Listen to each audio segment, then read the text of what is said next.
Igama lami lingu-Anele.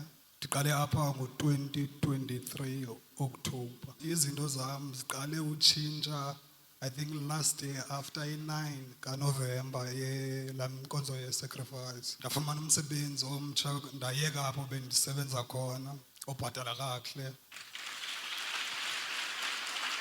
Bendikhangela imoto kahle kahle, bendifuna uqala i-transport industry, bendikhangela u-7 seater. Last month nge-20 ndathenga i-Avanza. So ndiyabulela.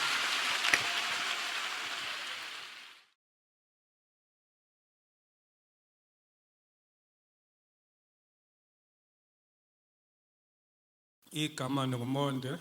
NgoJanuary bendiphelele ngumsebenzi, ndaya kwi-hearing, ndayiluza icase ndagxothwa.